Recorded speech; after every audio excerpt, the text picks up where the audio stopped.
passado apareceram falsos profetas no meio do povo, e assim também vão aparecer falsos mestres entre vocês.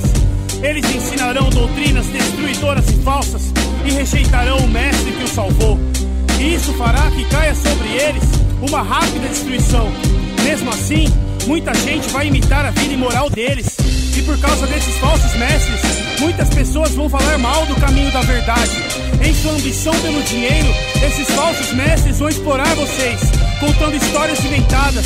Mas faz muito tempo que o juiz está alerta e o destruidor deles está bem acordado. Segundo a carta de Pedro, capítulo 2, versículos 1, 2 e 3. Miserável, teologia da prosperidade é uma bênção. Fala, galera, começa mais um episódio do Grego Podcast, este de número 3. E eu sou o Rafael Pavanello e eu sacrifiquei o meu Isaac. Meu nome é André Lourenço e eu sou próspero, só não tenho dinheiro. Meu nome é Jean Lobato e tudo que profetizar será alcançado em dobro. Meu nome é Alan Almeida e eu já paguei para tentar mudar a vontade de Deus.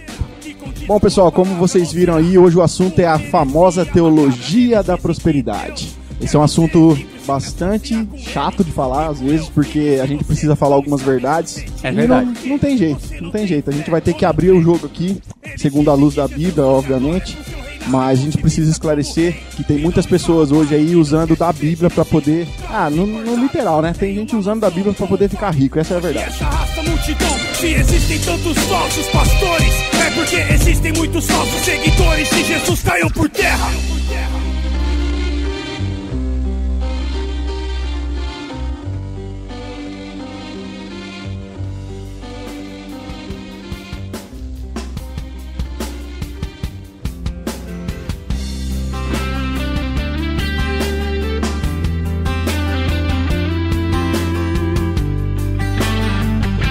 Bom, a gente vai falar agora um pouco sobre esse materialismo descarado que a gente tem visto aí no meio das igrejas hoje, que tem por trás o egocentrismo aí do evangelho da prosperidade, né? Vamos chamar assim, evangelho da prosperidade. Ou também confissão positiva. Sim, isso aí a gente vai desenvolver bastante daqui a pouco. Também chamado de palavra da fé, movimento da fé, ou até evangelho da saúde e da prosperidade. Nome tem um monte, cara. Não, Mas... o pior é que eles... Tudo tem palavra bíblica, né? Mas... de Bíblia não tem nada nisso. Pois é. Bom, infelizmente, cara, a gente vê aí que a imagem do cristianismo hoje no Brasil esses televangelistas que pregam essas heresias aí ridículas, eles têm sido a imagem do evangelho hoje no país, né?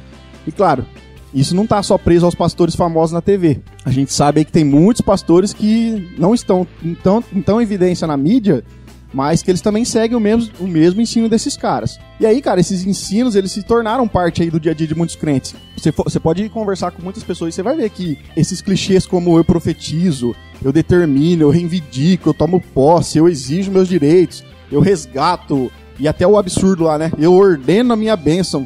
Isso aí tá na boca do povo, cara. Isso aí, infelizmente, tá na boca do povo devido aos ensinamentos que eles têm tido.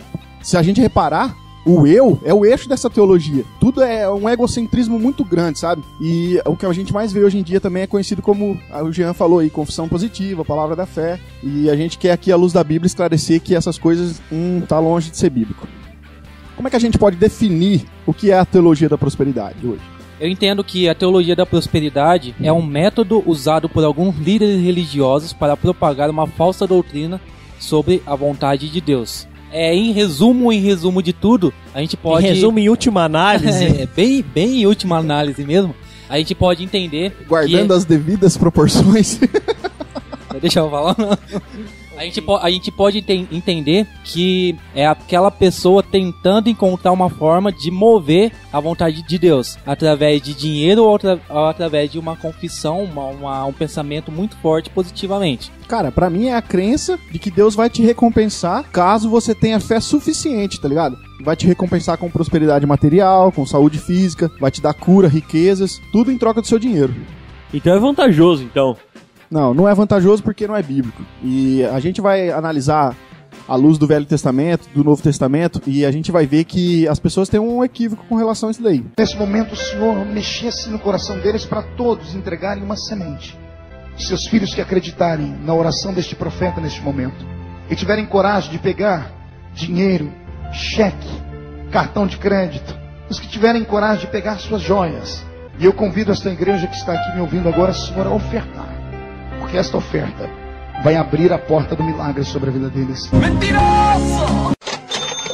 Eu acho que a gente poderia começar dando aqui um panorama histórico de da onde surgiu a teologia da prosperidade, porque muita gente vive dentro desse contexto e muitas vezes não sabe, né, cara, a origem desse movimento. E eu acho que a gente poderia aqui dar uma boa explicação como surgiu.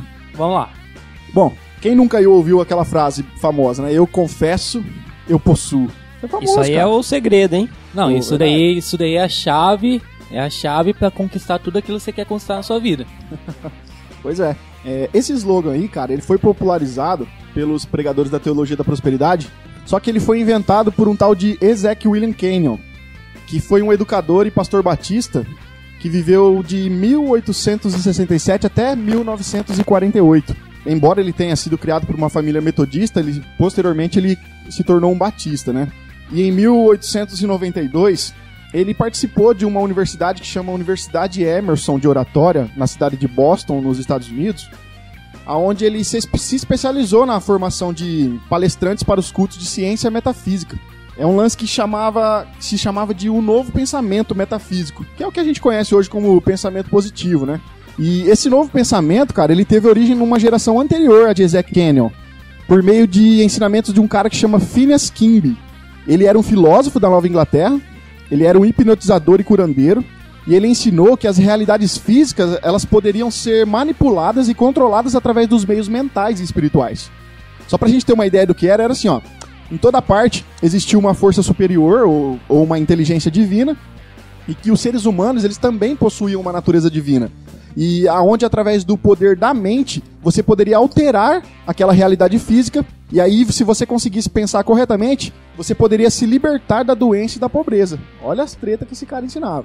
Então, Kenyon, ele estudou com esse cara, e depois disso ele pastoreou várias igrejas batistas aí, e mais pra frente ele foi fundar um ministério próprio dele, que era a Igreja Batista Nova Aliança.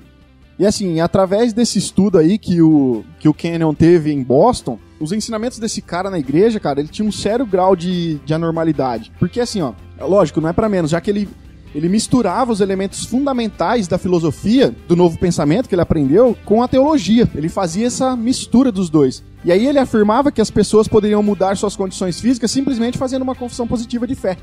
Ou seja, tudo aquilo que eu declaro com fé, eu mentalizo aquilo e eu transcendo do espiritual pro real. Era o que os caras acreditavam.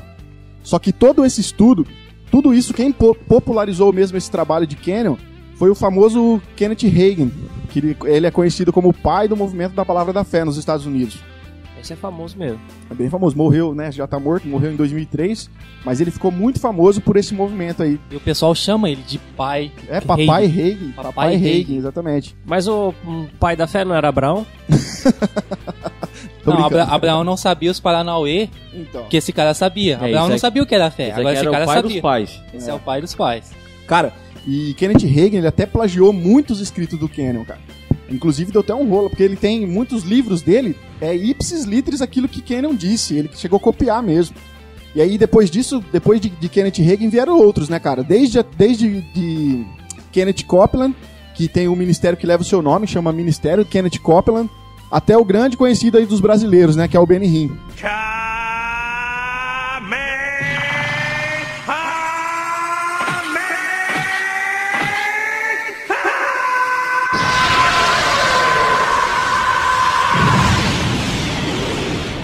Eles todos foram influenciados por Hagin. Inclusive, cara, Hagin, ele tem um livro que se chama Em Nome de Jesus. Nossa, não, esse livro aqui, depois eu vou dar uma... Só uma parte do que esse livro fala, só pra gente ter uma noção e entender o absurdo que esse cara tá falando.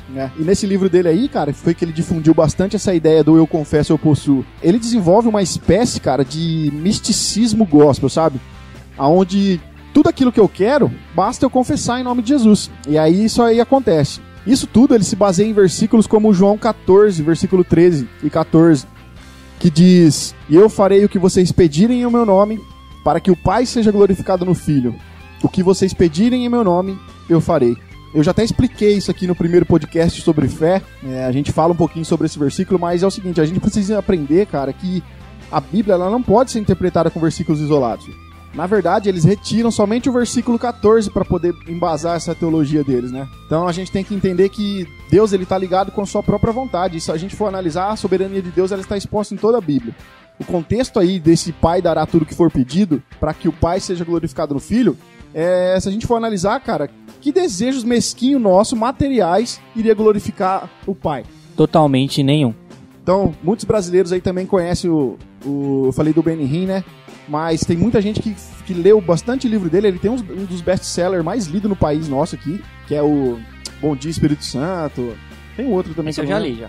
Então. Olha. Só que assim, as pessoas leem, cara, mas eles nem sequer conhecem a história de Benny Hinn. E é verdade. Não, mas li também não conhecia nada, não. Então. Mas o que importa pra esse pessoal é só os Paranauê que ele tá fazendo aí. Não importa mais nada. Ó, só pra gente ter uma ideia, cara. Benny Hinn, ele afirmou na maior rede de televisão evangélica dos Estados Unidos, que é a TBN, ele afirma que existe 9 pessoas na divindade. Olha o absurdo. Isso é ridículo. Isso é ridículo. Ridículo. Ridículo. Totalmente escandalizando aquilo que a gente chama de cristianismo.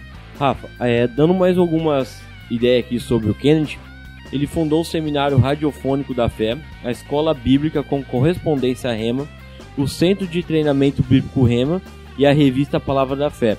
Alcançaram um imenso número de pessoas. Em seu fascismo, pelo sobrenatural, alegou ter visto 8 visões de Cristo nos anos 50, bem como diversas outras experiências fora do corpo. Segundo ele, seus ensinos lhe foram transmitidos diretamente pelo próprio Deus, mediante revelações especiais.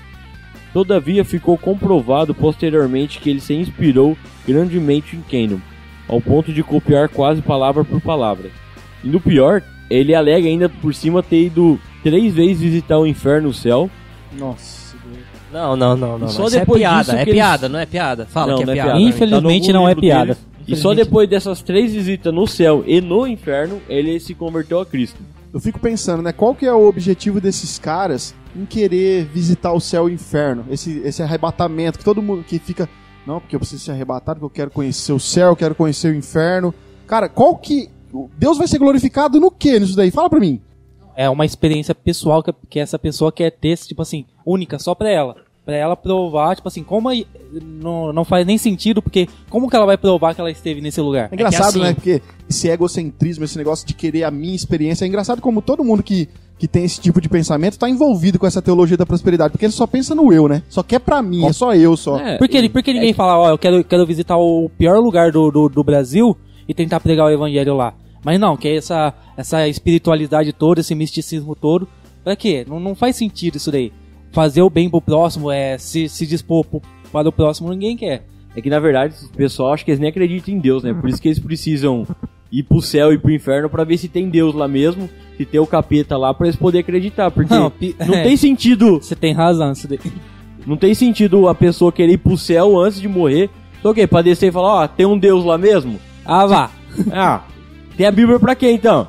Não, então, você entrou no ponto positivo, porque esse tipo de pessoa não vai dar a mínima pra Bíblia. Lógico que não. A Bíblia é a nossa fonte de fé e prática, certo? Certo. Agora, a Bíblia ela revela tudo aquilo que um cristão deveria saber, certo? Certo. Cara, não é só ler a Bíblia e já tá tudo certo? Mas ler a Bíblia é difícil, pô. Tem que interpretar, tem que se dispor um tempo. Ninguém quer. O pessoal quer o chu. Ler a Bíblia é pra fariseu, filho. Fariseu que gosta de Bíblia. Exatamente. Fariseu, saduceu, esse pessoal gosta de Bíblia. Só pra gente ver o que esse Hagin teve de experiência, foi aquele conto a história de que ele tava no quarto, não lembro direito, falando com Jesus. De repente apareceu um demônio e começou a interromper essa conversa. E por algum momento ele foi lá e repreendeu esse demônio. E Jesus olhou pra ele e disse, falou mais ou menos assim, não lembro as palavras. Ainda bem que você expulsou, porque eu não conseguiria. Não.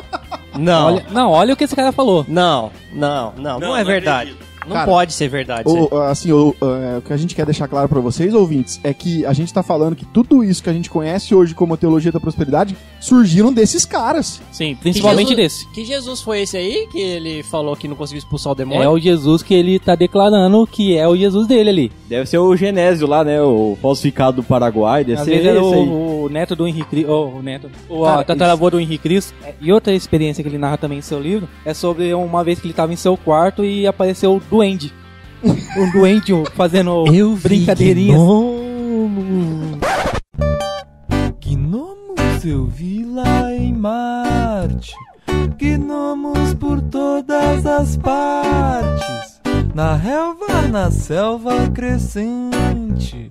Gnomos em torno da gente.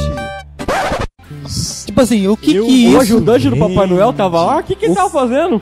O que isso é relevante pra uma pregação? O que isso é relevante pra alguém? Um doente, cara. O que isso daí tem a ver com o mundo espiritual? Mas tudo bem. Continuando aí o legado desses caras aí, a gente tem também o famosíssimo David Po Young-Chu, que é aquele pastor da Coreia. Temos o grande Mike Murdock, né? Que esse aqui não sai do programa do Silas Malafaia. Tem um tal de Maurice Cerulo também, que ele tem uma Bíblia, cara. Olha só, a Bíblia dele se chama Bíblia de Batalha Espiritual e Vitória Financeira.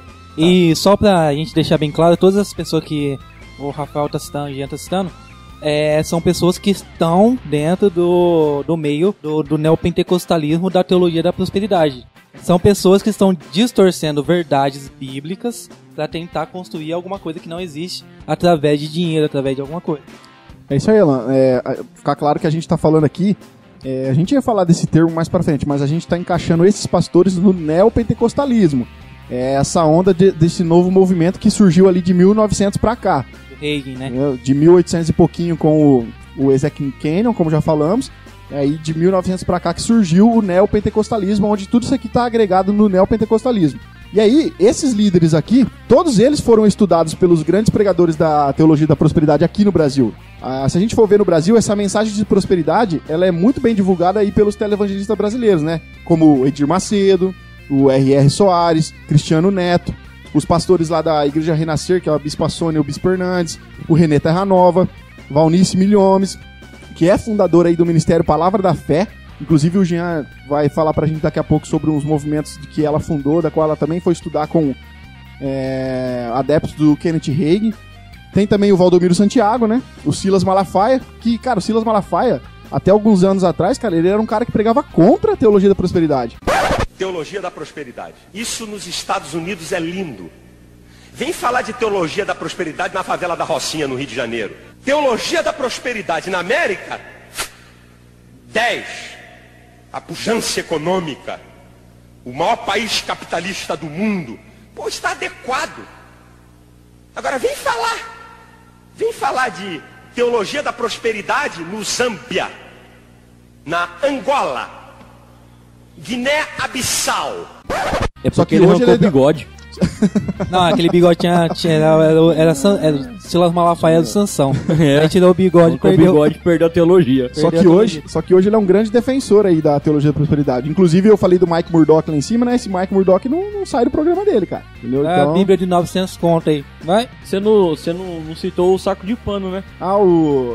Como que é o nome daquele maluco lá? Roger Norduc. Ele se veste como Rei Momo ainda.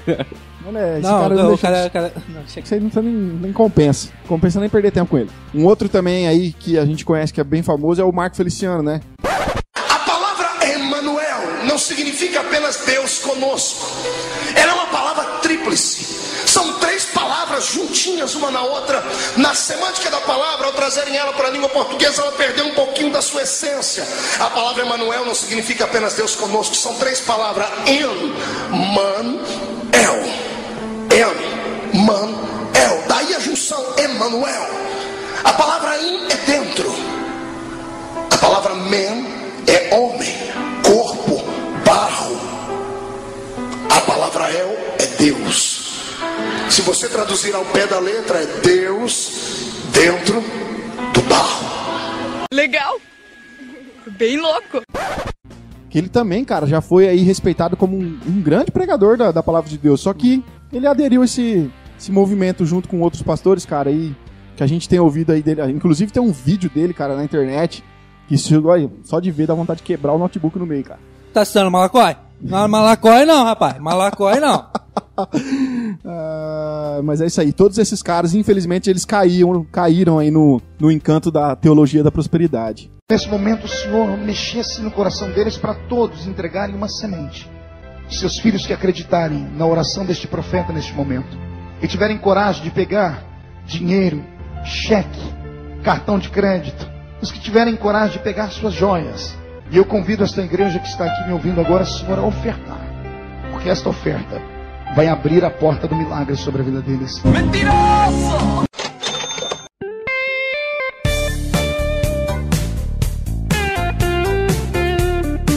Esse movimento ele começou nos anos 80 no Brasil. Os ensinos da confissão positiva e do evangelho da prosperidade chegaram no Brasil. Entre as primeiras manifestações do movimento estava a Igreja do Verbo da Vida e o Seminário Verbo da Vida em Guarulhos, a comunidade Rema, Morro Grande, e a Igreja Verbo Vivo, Belo Horizonte. Alguns líderes que abraçaram essa teologia foram o Jorge Tadeu, das igrejas Maná, Cássio Lombo, conhecido como Tio Cássio, do Ministério Cristo Salva, em São Paulo, e o suposto apóstolo Miguel Ângelo, porque apóstolo bom é apóstolo morto. Ô, louco, tio Nico deita aí, hein? Tio Nico é fantástico, né? Tio Mito? Tio Mito. Não pode, porque ele não gosta, é Augustus Nicodemos Lopes. O nosso excelentíssimo R.R. Soares, como o Rafael já tinha mencionado, ele é um dos maiores responsáveis por publicação dos livros de Heng no Brasil. Do Kenneth Hagin? Ele é o primordial porta-voz dele aqui e ele que faz as maiores publicações dos livros dele dentro do Brasil. Não, e você vê que a personalidade do R.R. Soares é aquele pastor que a gente tão fofinho, tem... não é? É aquele ursinhos carinhosos. Pastor fofinho, né? Tipo assim, que por Ursinhos trás, carinhosos. aquela voz mais suave, sem pampeiro, sem gritaria, mas tá invertendo os valores bíblicos do mesmo jeito. É os quietinhos que mais... É o Boi Sons que pula cerca? É aquele famoso se finge de leitão pra mamar deitado, né? Talvez a figura mais destacada nos primeiros tempos tenha sido a pastora Valnice Milhões. Ela foi para a África do Sul estudar numa igreja que faz parte da Igreja do Rema, é conhecido como Instituto Bíblico Rema. Do Hagin? Isso, ela foi lá. Até se eu não me engano, já tem várias escolas dele no Brasil, não tem? Sim, tem. Mas uma coisa antes de falar sobre essas escolas, depois de ela ter ido pra África do Sul, ela foi pra Colômbia, falou com um castelhano lá e ele ungiu ela como apóstola do Brasil. Então, através dela, começou também o G12 dentro do Brasil. Ela tem uns casos meio feios, né? Acho que em 2007 ela profetizou que o mundo ia acabar. O mundo não acabou, não é à toa que nós está vivo ainda, né? É isso que é o problema, cara. Essas pessoas, esse lance de falsas profecias, elas caem... As pessoas veem que essas pessoas são falsas porque profecias não se cumprem, sabe? Que aquelas promessas que eles acham que receberam de Deus nunca se cumprem, e ainda as pessoas estão seguindo esses caras, cara. Mas sabe? é um negócio que eu não entendo. Porque esses caras são tão bons de manipulação de mente desse pessoal que consegue fazer que mesmo eles errando as profecias, eles distorcem e faz com que o erro tá no povo e não neles. Mas isso aí, pra mim, é porque as pessoas, elas desejam mestres desse tipo. Que nem como tem em 2 Timóteo lá nos alertando sobre isso. 2 Timóteo 4,3 fala assim: pois virá o tempo em que não suportarão a sã doutrina. Ao contrário, sentindo coceira nos ouvidos, juntarão mestres para si mesmos, segundo seus próprios desejos. É o que tem acontecido. Falar um pouco agora sobre o Centro de Treinamento Bíblico Rema, que está infiltrado no mundo inteiro. Eles têm sede na Austrália, na Colômbia, na Alemanha, na Índia, Indonésia, Itália, México, Peru, Romênia, Singapura, África do Sul, Japão, Oceania, Tailândia, na Angola e no Brasil. Nossa, não é à toa que esse movimento chegou tão longe, né? Só no Brasil são 81 centros de treinamento. Só no Brasil. Treinamento pra quê? Brinca não. Pra ganhar dinheiro. Cara, praticamente é isso. Se eles ensinam aquilo que Hagin aprendeu, eu não falo porque, obviamente, eu não conheço o trabalho. A gente sabe aqui que existe essas escolas, mas a gente falou aqui pra vocês, galera, sobre o que foi que Kenneth Hagin aprendeu quando ele foi estudar com o Phineas Kimby. Era coisa de maluquice, eu já expliquei no começo, né? O cara era hipnotizador, era curandeiro, o cara achava que poderia trazer a realidade do espiritual pro real. Então, se essas escolas estão ensinando essas mesmas coisas, não é difícil esse... Declarar é possuir, não é difícil de saber de onde veio, então. Esse instituto no Brasil, o presidente dele é o apóstolo Guto Hermeri. Mais uma vez eu falo, apóstolo bom é apóstolo morto. Só pelo cara já usar o título de apóstolo, já começa a questionar ele se o cara tem um pouco de teologia boa ou não, né? Várias pessoas famosas no mundo gospel, fora aqueles nomes que nós já falou, como o R.R. Soares, a Valnice, o René... Até o músico André Valadão, ele tá infiltrado no meio desse movimento. Ele foi treinado dentro desse instituto. Então, pessoal, todo esse movimento da teologia da prosperidade, ele tá meio que atrelado ao neopentecostalismo. E às vezes em algumas igrejas pentecostais também. Só que é bom a gente pontuar aqui que existem, sim, igrejas pentecostais clássicas, históricas, que são igrejas sérias, que são igrejas que rejeitam a teologia da prosperidade. Porém, algumas delas andaram até dentro da própria denominação, em determinadas cidades e tal. São igrejas que se perderam, infelizmente aderiram a esse movimento da palavra da fé, a esse movimento da teologia da prosperidade. Eu mesmo conheço igreja que, se eu fosse pensar nela 10 anos atrás, ela era uma igreja muito séria.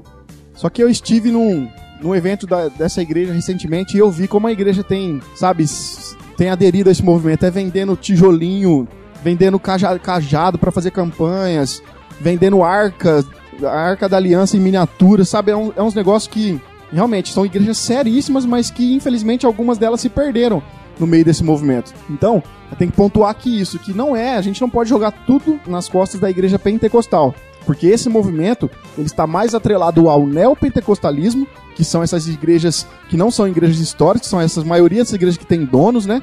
E uma das marcas dessa teologia da prosperidade, dessas igrejas que pregam essa teologia da prosperidade, é isso que o Rafael falou, que são igrejas de donos que, na maioria das vezes, se desviaram de uma denominação séria e saiu para abrir o seu suposto próprio ministério, e que começaram a inserir essa teologia da prosperidade, falando dessa confissão positiva, que tem tendência a enfiar coisa do judaísmo dentro da igreja, assim distorcendo várias coisas do que deveria ser o símbolo do cristianismo e colocando coisas que não servem para nós hoje. É engraçado, cara, que você falou sobre os líderes a maioria dos líderes neopentecostais são igrejas que se desvincularam de outras e acabaram abrindo outros movimentos, tudo. A gente olha a história, né, que a gente acabou de expor a história de como começou o movimento, e a gente vê que não é diferente. Eles não só ensinam o que esses grandes pregadores da prosperidade ensinam, como também parece que as práticas são as mesmas. A gente falou aqui do Ezek Kenyon, e ele aconteceu isso com ele. Ele até então era de uma igreja batista, mas ele viu que ele precisava sair e abrir o próprio movimento, porque é claro que uma igreja séria não iria adotar essas maluquices que ele estava pregando. Com certeza.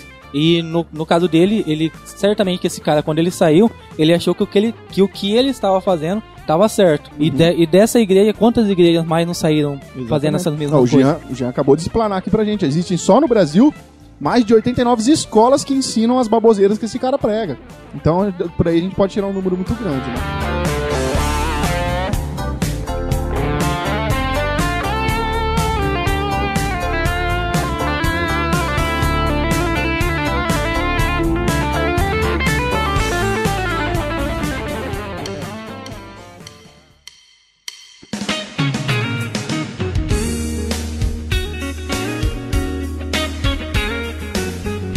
A gente tá falando e dando os exemplos e tudo mais, mas assim, o que a Bíblia fala a respeito dessas coisas? Porque pra mim, todos esses caras aí eu não considero como mestres verdadeiros no ensino da palavra. Pra mim, eles são os falsos mestres que a palavra ensina. Os falsos mestres, aqueles que amam o dinheiro, aqueles que estão preocupados em extorquir das pessoas do que amar e se doar e dar a vida. Na verdade, André, eles têm uma valorização muito grande na concretização de promessas no aqui e agora nessa terra, e eles esquecem da esperança escatológica, esquecem da peregrinação, e eles acabam juntando mais tesouros aqui do que tesouros do céu. A gente vai falar muito agora dos versículos bíblicos, mas antes eu queria só fazer uma pergunta para nós aqui debatermos. A gente poderia chamar o neopentecostalismo de protestantismo?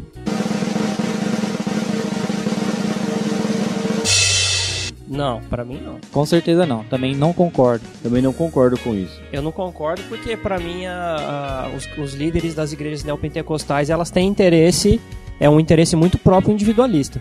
Não tem nada a ver com a igreja que quando começou lá com Lutero, o Zwinglio lá, querendo se desvincular do que era errado da igreja católica. Isso aí começou o protestantismo.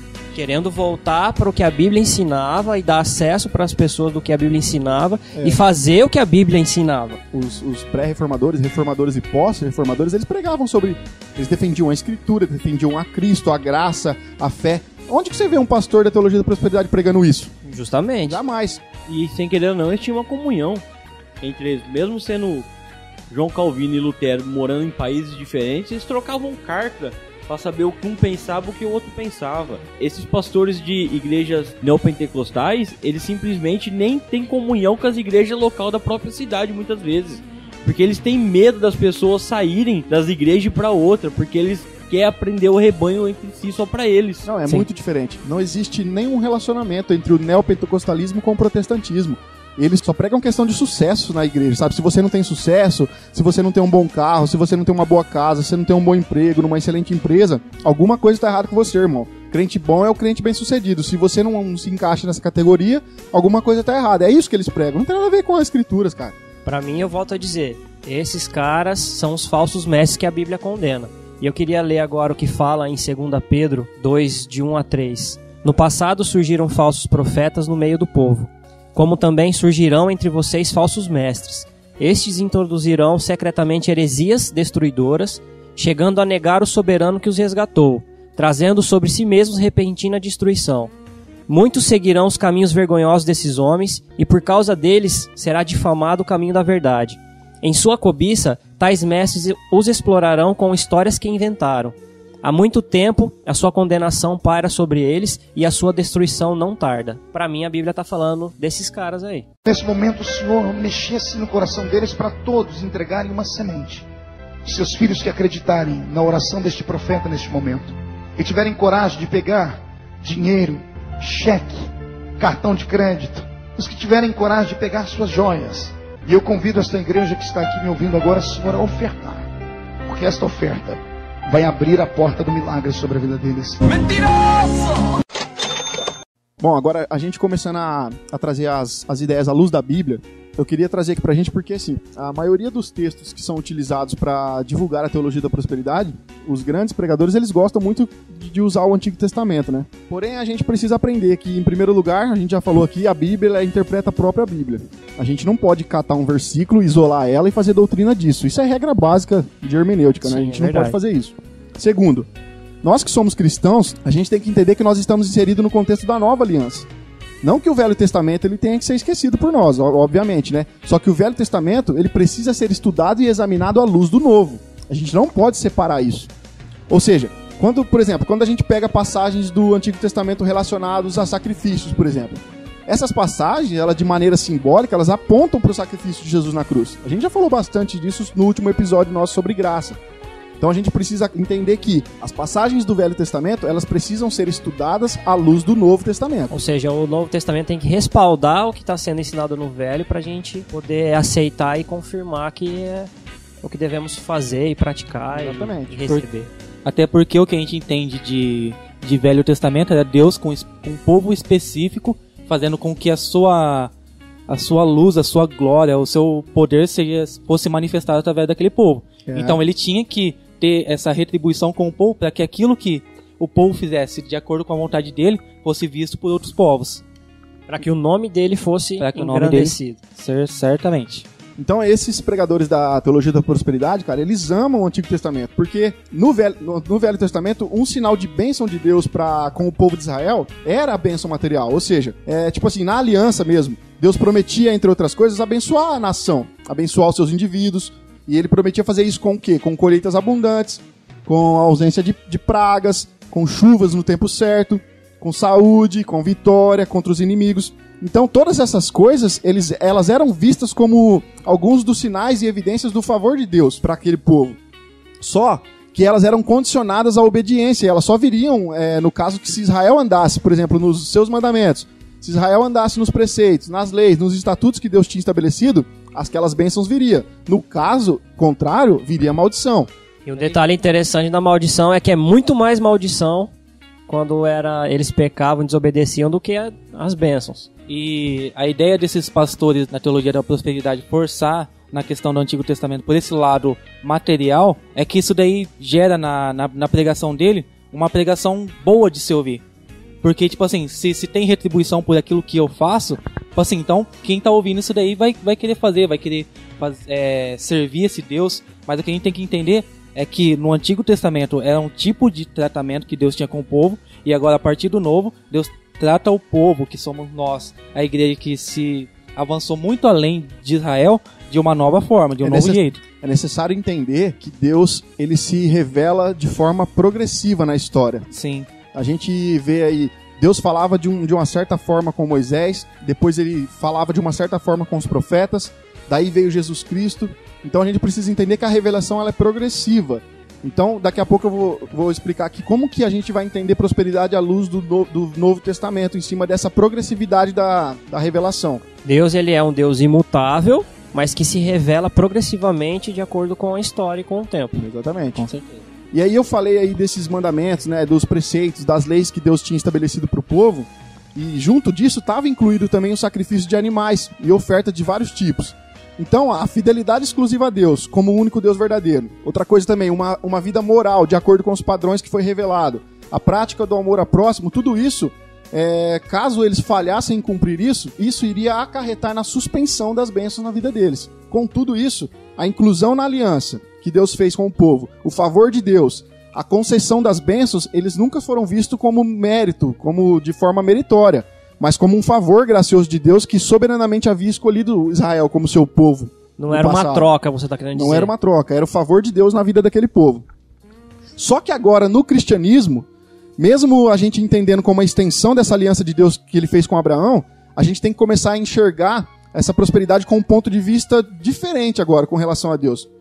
Porque assim, para os primeiros cristãos da igreja, a evidência do favor de Deus na vida deles não era necessariamente bênçãos materiais, mas era a capacidade de crer em Jesus como Cristo.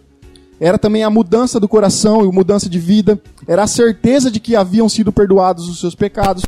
Era o privilégio de participar da igreja e, acima de tudo, o dom do Espírito Santo, que era enviado pelo próprio Deus ao coração dos que criam. Então a gente vê que a alegria com as realidades espirituais da nova era que nasceu com a vinda de Cristo Jesus, essa esperança apocalíptica do mundo vindouro, elas fizeram o povo recuar para os bastidores o foco no material e trazer à tona o espiritual. Até porque o próprio Jesus ele era pobre, bem como seus apóstolos, os primeiros cristãos, que na maioria deles eles eram formados por quem? Eles eram formados por órfãos, por viúvas, por soldados, por diaristas, pequenos comerciantes, lavradores. É claro que havia exceções, mas eram bem poucas. Então os primeiros cristãos, seguindo o ensino de Jesus, eles se viam como peregrinos, como forasteiros neste mundo. O foco dele era os tesouros no céu e não os tesouros materiais. Só que, cara, os pregadores da teologia das prosperidades, eles não enxergam essa visão do Novo Testamento, de como é a prosperidade no Novo Testamento. Ou eles não enxergam ou eles não querem enxergar, né? Essa é a verdade. Porque eles pegam textos e usam de formas equivocadas, sabe? Tudo para poder difundir esses ensinos falsos. Ó, um exemplo bom. 2 Crônicas, não, capítulo esse não, 20. Esse não, cara, esse não. 2 Crônicas 20:20. Tá escrito assim, ó. Eu vou ler o versículo inteiro, porque nem isso eles fazem, viu? Eles só pegam a parte finalzinha do versículo. Porque tem parte que não pode ler, senão moia tudo. Exatamente. Tá escrito assim lá. Pela manhã cedo, se levantaram, saíram ao deserto de Tecoa. Ao saírem, Jeosafá pôs-se em pé e disse: Ouve-me, ó Judá, e vós, moradores de Jerusalém, crede no Senhor, vosso Deus, e estareis seguros. E aqui a parte que os caras usam com peso. Crede nos seus profetas e prosperareis. Aleluia. Nossa, eita Deus. Não, essa é a parte que o pessoal mais consegue manipular quem tá ouvindo. Porque a partir do momento que ele usa a Bíblia pra fortalecer a ideia de que ele tá sendo o profeta e que a Bíblia tá falando que a pessoa que vai ouvir o profeta vai prosperar, quem vai não dar ouvidos ao que o cara tá falando? Quem não vai dar ouvidos é o cristão que tem humildade, tem vontade, que tem a... O cara que vai estudar, o cara que vai ler a Bíblia, porque que vai ver o contexto desse texto herético aí que o cara tá forjando. Mas uma das coisas que o pessoal pode estar pensando a respeito de quem tá fazendo essa separação de como Deus agia do Velho e no Novo Testamento, tipo assim, muita gente vai falar, então joga o seu Velho Testamento fora, rasga-se um pouco da sua Bíblia, mas não tem nada a ver com isso daí, cara. Não tem nada a ver com isso daí. Uma coisa é a gente interpretar a Bíblia olhando de que Deus agia de uma forma e que hoje ele age de outra forma. É isso que a gente tá tentando dizer aqui. Sobre o texto que os caras usam, falando aí, né, crede nos seus profetas e prosperarei. É aquilo que a gente disse. Por isso que é importante, ô crente, você ouvir a palavra de Deus, mas você estudar. É necessário que você conheça as escrituras, é necessário que você, quando ouvir um versículo isolado desse, igual muita gente faz, vai ler o contexto. Você precisa entender aonde esse versículo está encaixado. Por favor, faça isso. E o contexto não é só o capítulo, às vezes. Às vezes não é nem só o livro, às vezes você vai ter que analisar a luz da Bíblia toda. É trabalhoso? Lógico que é, mas pelo menos você não cai nessas besteiras. Se a gente for ver aqui, o contexto, ele era da vitória de Josafá sobre Moabe e Amon. Eles estavam em guerra aqui no contexto. A questão aqui do prosperareis era que eles iriam ter vitória nessa batalha. Não tem nada a ver com prosperidade financeira e nada. Eles iam ganhar. Quando era para aqueles seus profetas e prosperar, era que eles teriam vitória nessa batalha. Então, óbvio que depois teve o lance lá dos despojos de guerra, né? Que o pessoal foi lá e pegou juntou todas as coisas materiais e tal. Só que a ênfase aqui não é no pós-guerra, e sim na guerra que estava acontecendo. Eles iriam prosperar tendo vitória na guerra. A gente não pode catar esse contexto e falar que se eu creio, só porque meu profeta tá falando que eu tenho que ir lá comprar o lenço ungido de R$1.000, eu vou ter prosperidade de 10.000. Não é isso que o texto tá dizendo, gente. Não é.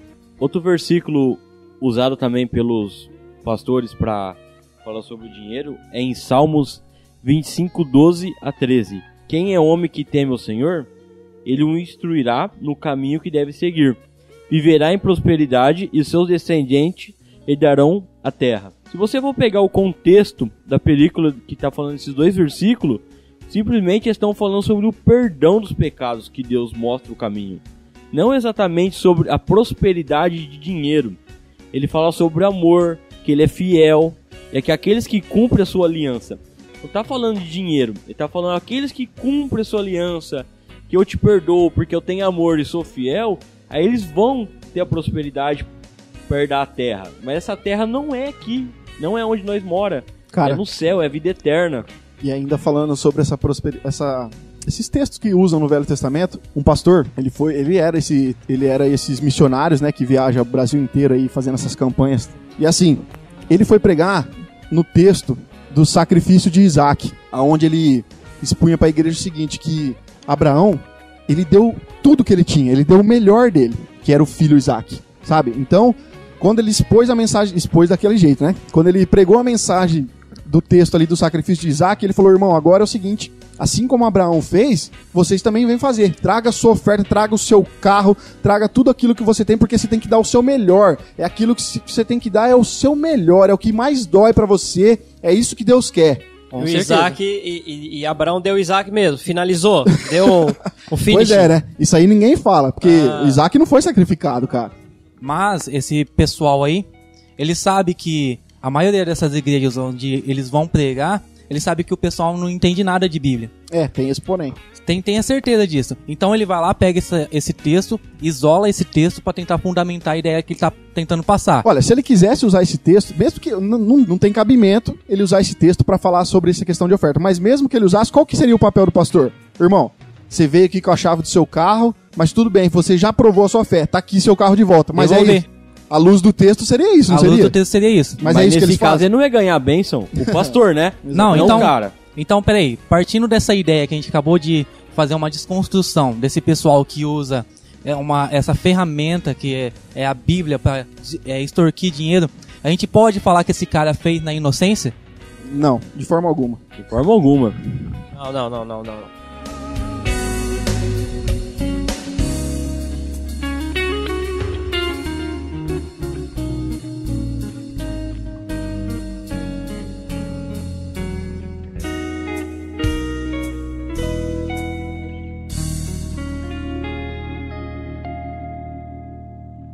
Nesse momento o Senhor mexesse no coração deles para todos entregarem uma semente. Seus filhos que acreditarem na oração deste profeta neste momento e tiverem coragem de pegar dinheiro, cheque, cartão de crédito, os que tiverem coragem de pegar suas joias.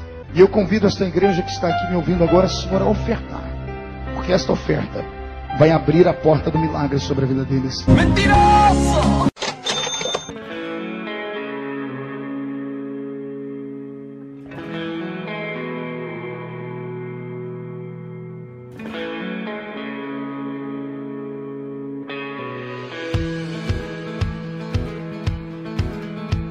Eu queria ler a respeito do que a Bíblia fala sobre o amor ao dinheiro, que para mim tem tudo a ver com essas pessoas, esses falsos mestres e enganadores que deturpam as escrituras para o seu bel prazer. Em 1 Timóteo 6, de 3 a 10. Se alguém ensina falsas doutrinas e não concorda com a sã doutrina do nosso Senhor Jesus Cristo, e com o ensino que é segundo a piedade, é orgulhoso e nada entende. Esse tal mostra um interesse doentio por controvérsias e contendas acerca de palavras que resultam em inveja, brigas, difamações, suspeitas malignas e atritos constantes entre aqueles que têm a mente corrompida e que são privados da verdade, os quais pensam que a piedade é fonte de lucro. De fato, a piedade com contentamento é grande fonte de lucro, pois nada trouxemos para este mundo e dele nada poderemos levar. Por isso, tendo o que comer e com o que vestir-nos, estejamos com isso satisfeitos. Os que querem ficar ricos caem em tentação, em armadilhas e em muitos desejos descontrolados e nocivos, que levam os homens a mergulharem na ruína e na destruição. Pois o amor ao dinheiro é a raiz de todos os males.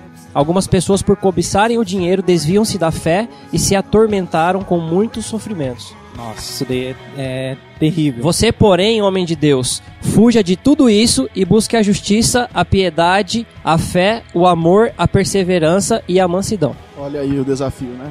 Um outro texto usado de forma bastante errada também para justificar alguns argumentos em cima da teologia da prosperidade é Filipenses 4,13, né? Tá escrito lá: tudo posso naquele que me fortalece. Aí os caras pregam, né? Eu posso ter os melhores carros, eu posso ter as melhores roupas, eu posso ter o melhor salário, etc. Mas, cara, será que é isso aí que o contexto está dizendo? Com certeza não. E as pessoas utilizam desse texto para falar que tudo aquilo que você deseja, tudo aquilo que você mais almeja no seu coração, você vai poder, porque Deus está te fortalecendo. Só que não lê os versículos anteriores. Mas né? não lê os versículos anteriores. Você dá só uma lida aqui. No contexto, Paulo os orienta a buscarem o que é bom. E ele diz que sei o que é passar necessidade e sei o que é ter fartura. Aprendi o segredo de viver contente em toda e qualquer situação. Seja bem alimentado, seja com fome, tendo muito ou passando necessidade. Aí ele vem e fala: pois eu tudo posso naquele que me fortalece. Aí só depois de ele escrever tudo posso naquele que me fortalece, e biblicamente falando, Paulo em momento algum diz que você vai conquistar alguma coisa só porque você tem Deus. E sim, você pode passar por qualquer coisa porque você tem Deus. Um outro versículo que é bastante usado é Romanos 8:28, que diz: e sabemos que todas as coisas contribuem juntamente para o bem daqueles que amam a Deus, daqueles que são chamados segundo o seu propósito. E as pessoas, quando ouvem esse versículo, elas interpretam assim porque é passado dessa maneira: e sabemos que todas as coisas boas vão contribuir para o bem daqueles que amam a Deus. Mas nós percebemos que a questão do versículo está falando que todas as coisas, ou seja, tem um pronome inserido nisso daí, que quando é todas as coisas, são todas as coisas mesmo. Tanto boas quanto ruins. Você sabe o que o todas é em grego aí nessa versão? É todas mesmo. Todas. E mais à frente, nesse mesmo capítulo, lá em Romanos 8:37, tá falando: mas em todas essas coisas somos mais do que vencedores por aqueles que nos amou. Note o pronome todas na frase, que está se referindo a alguma coisa. Nos versículos anteriores está falando assim: quem nos separará do amor de Cristo?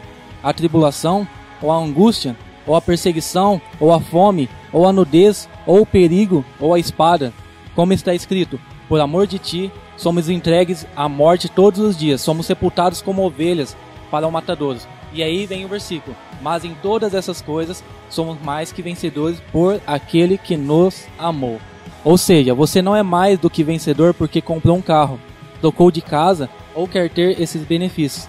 Biblicamente falando, você será mais que vencedor porque você é cristão e passará por todas essas coisas, mas por causa de Cristo e este ressuscitado, você é mais que vencedor.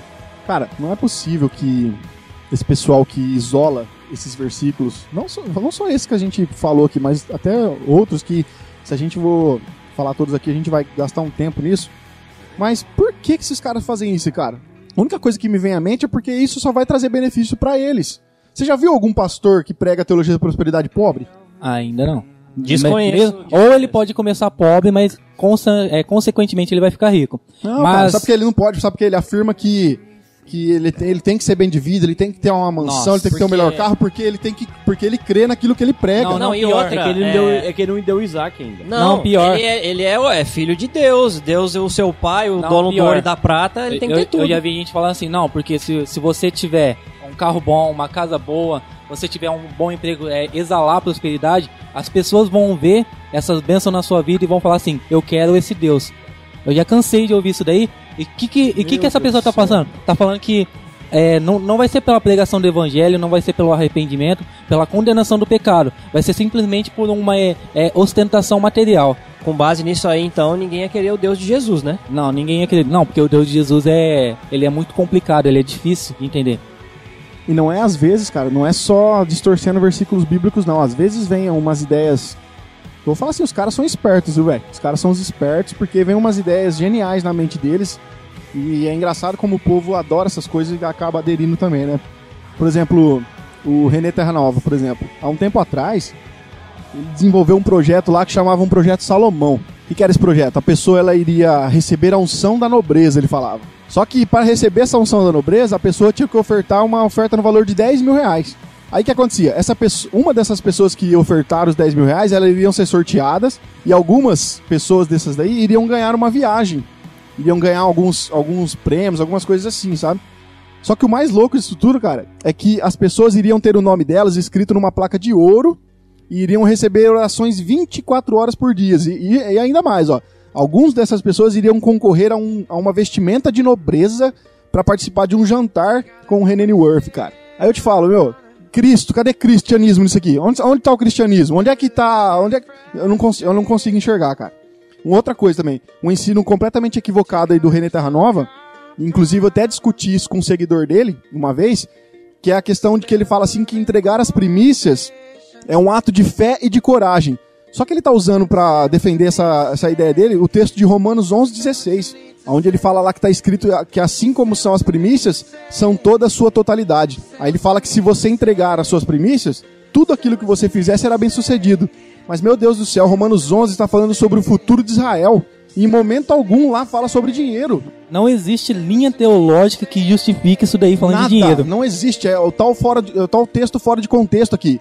Não existe, você pode catar os melhores estudiosos da Bíblia. Ninguém vai chegar em Romanos 11:16 falando de dinheiro, cara, não existe. É que na verdade ele usou o aplicativo do celular de buscar palavras. Ele escreveu primícia, deu um buscar, ele achou e aí ele colocou lá, já era. É assim que eles usam. Só pode ser isso, não tem outra explicação. E assim, se a gente for ver, esse pessoal que faz esse tipo de... Não posso chamar isso de evangelho, mas esse pessoal que faz esse tipo de trabalho, eles se aproveitam muito da questão da pobreza das pessoas, cara. Porque tem pessoas dentro da igreja que estão desesperadas financeiramente. Tem pessoas dentro da igreja que estão completamente, sabe, sem um rumo, não tem o que fazer, pra onde ir. Aí esses caras vêm com essas promessas fantásticas de prosperidade rápida, onde se você só tem lá seu fusquinha, dá pra Deus que você vai ganhar uma BMW. Vem com esse negócio de oferta, sabe? Cara, eu queria entender aqui com a gente, tipo assim, a pobreza, ela é uma consequência de um relacionamento fraco com Deus, por exemplo? Não. Não é, cara. Na maioria das vezes, a questão da pobreza é gerada por uma má administração. Às vezes é uma irresponsabilidade também da pessoa na questão socioeconômica da vida dela. Ela não tem cuidado com isso. Ou às vezes a pessoa não teve oportunidades na vida mesmo e ela não tem uma condição financeira boa. Só que os caras se aproveitam dessas situações para poder trazer ensinos bíblicos, para poder respaldar aquilo que eles querem fazer. Quando eles falam que você leva uma vida de pobreza, é porque alguma coisa está errada com você. É pecado, é demônio, não sei o quê. Só que se a gente for analisar pecado com pobreza, todos nós deveríamos ser pobres, porque todos nós somos pecadores. Com certeza. E uma das marcas que esse pessoal da teologia da prosperidade usa é que durante a semana ou num determinado momento do dia, às vezes tá lá orando, aí eles têm uma ideia. Ponto, eles vão lá, tem uma ideia, aí ele fala, vou fazer uma pregação em cima dessa ideia. Aí o que eles vão usar? Eles vão usar a Bíblia. Aí no culto, eles vão tentar fortalecer aquela ideia usando a Bíblia. O que deveria ser totalmente ao contrário. Deveria ser ele lendo a Bíblia e expondo aquilo que a Bíblia está falando. Não ter uma ideia e tentar justificar essa ideia ou um acontecimento através da Bíblia. Pera aí, então. Vamos ver se eu entendi aqui. Então, com base nisso, se você não for possuidor de bens e de riquezas, você está em pecado? Sim, alguma coisa está errada na sua vida. Tá em pecado, irmão. E Jesus, ele pecou? Pois é, né? Porque até onde eu sei, tem alguns textos que diz que Jesus precisava pedir coisas emprestadas para poder fazer e seguir com o ministério dele. Por um exemplo, Jesus, ele diz que ele não tinha onde reclinar a cabeça.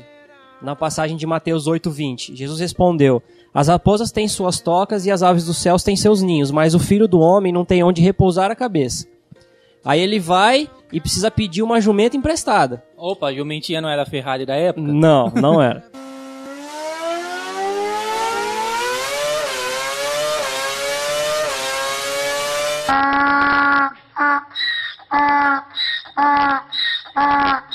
Em Mateus 21, 2 e 3, dizendo-lhes Jesus, vão ao povoado que está diante de vocês, logo encontrarão uma jumenta amarrada com um jumentinho ao lado.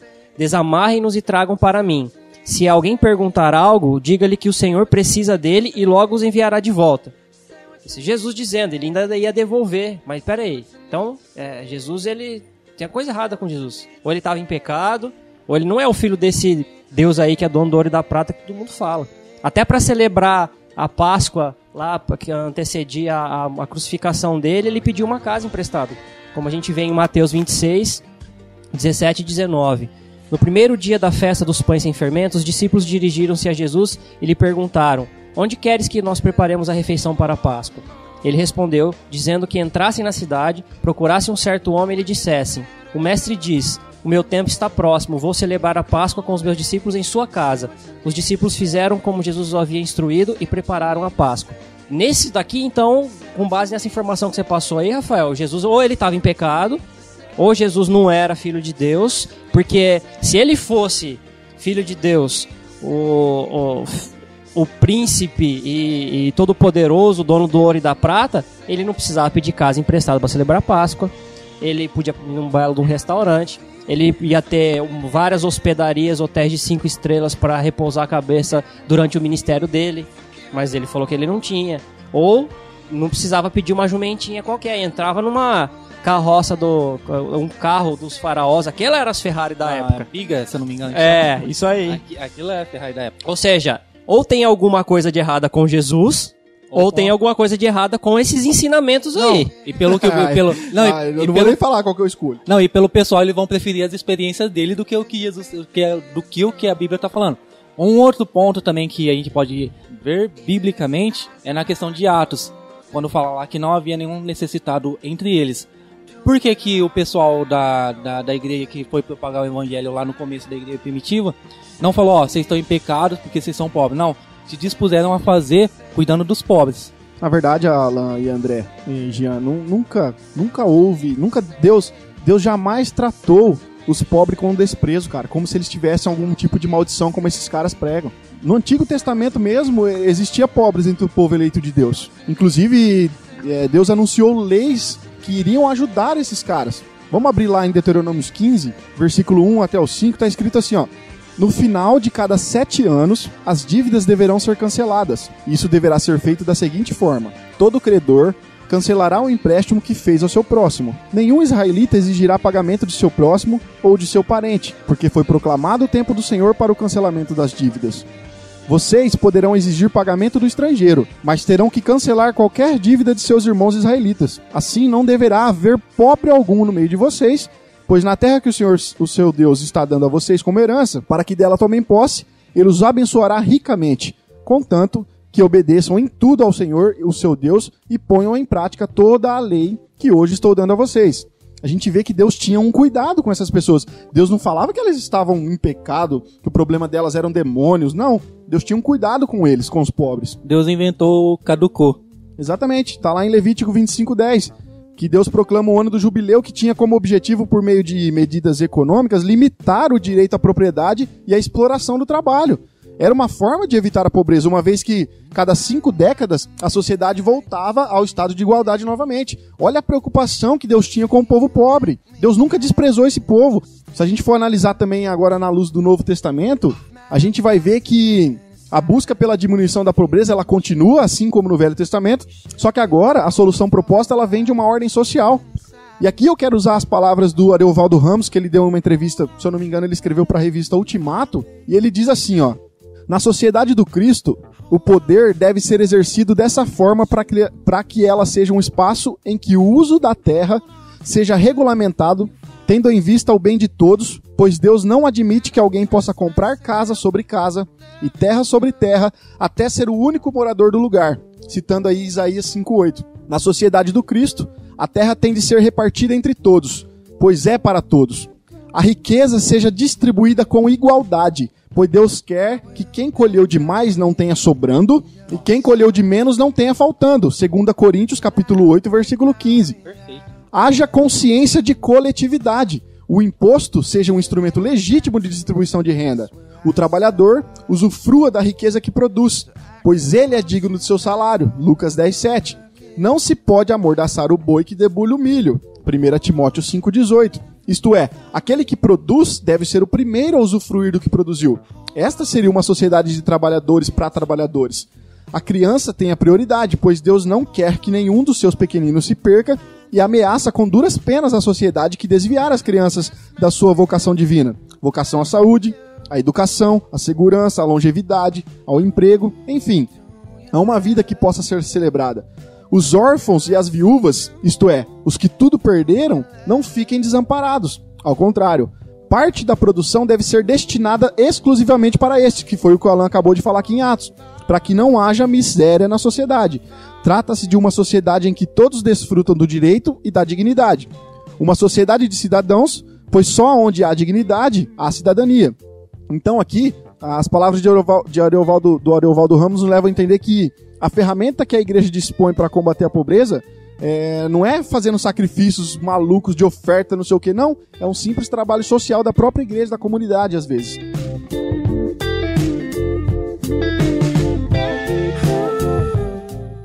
Nesse momento o Senhor mexesse no coração deles para todos entregarem uma semente. Seus filhos que acreditarem na oração deste profeta neste momento e tiverem coragem de pegar dinheiro, cheque, cartão de crédito, os que tiverem coragem de pegar suas joias.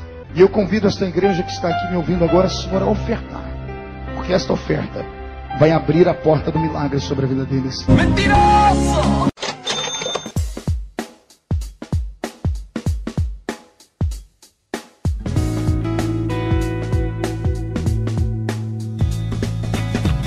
Olha, eu não sei vocês, mas pra mim, quem que é o maior exemplo de tudo e em todas as coisas é Jesus, correto? Corretíssimo. Correto?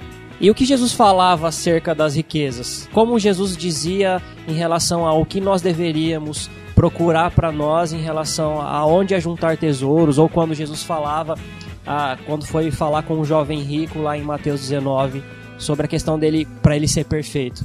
Eu vou até ler isso daqui, ó. Mateus 19, 16 ao 24. Jesus respondeu: se você quer ser perfeito, vá, venda os seus bens e dê o dinheiro aos pobres, e você terá um tesouro nos céus. Depois venha e siga-me. Ouvindo isso, o jovem afastou-se triste porque tinha muitas riquezas. Então Jesus disse aos seus discípulos: digo a verdade, dificilmente um rico entrará no reino dos céus. E disse ainda: é mais fácil passar um camelo pelo fundo de uma agulha do que um rico entrar no reino de Deus. O mais legal se for ver que muitos pastores hoje, eles usam essa passagem para mostrar que o rico, mesmo ele se joelhando, ele vai entrar no reino de Deus. Porque eles falam que a agulha é um buraco no muro, né? Isso, a agulha na verdade que Jesus está referindo é a segunda porta da entrada da cidade. É o que eles pensam, né? Isso, é o que eles pensam. Esses pastores afirmam que essa buraco da agulha é a segunda porta da entrada da cidade. Que na verdade a cidade era composta por uma porta gigante e dentro dessa porta gigante existia uma porta pequena, onde só passavam pessoas. Davam muito trabalho para eles abrir a porta gigante, então eles faziam os camelos se ajoelharem e rastejar para entrar dentro da cidade. Só que na verdade, essa agulha na verdade é agulha mesmo de costura. E é quase uma coisa impossível um camelo entrar num buraco de uma agulha. Quase? Quase não, é totalmente totalmente impossível. Por isso que Jesus vai falar que para os homens é impossível, mas para Deus nada é impossível. Isso. E no grego, o que significa essa agulha? Agulha significa agulha mesmo. Ele não está dizendo aqui que o rico não entra lá no reino de Deus. Eu tô falando daquela pessoa que é avarenta, esse rico, que é mesquinho, que só quer saber só do dinheiro para ele não vai entrar. Porque ele dá mais ênfase para o dinheiro do que para Jesus.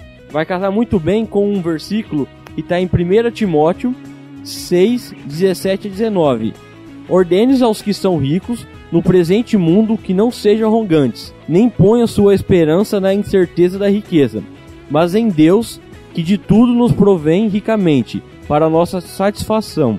Ordene-nos que pratique o bem, Sejam ricos em boas obras, generosos e prontos para repartir. Dessa forma, eles acumularão um tesouro para si mesmos, um firme fundamento para que era e que há de vir, e assim alcançarão a verdade da vida. Aqui Paulo está dizendo para Timóteo que ser rico, Deus deixa, só que eles devem repartir e ajudar o próximo, fazendo assim as boas obras que todo cristão deve fazer.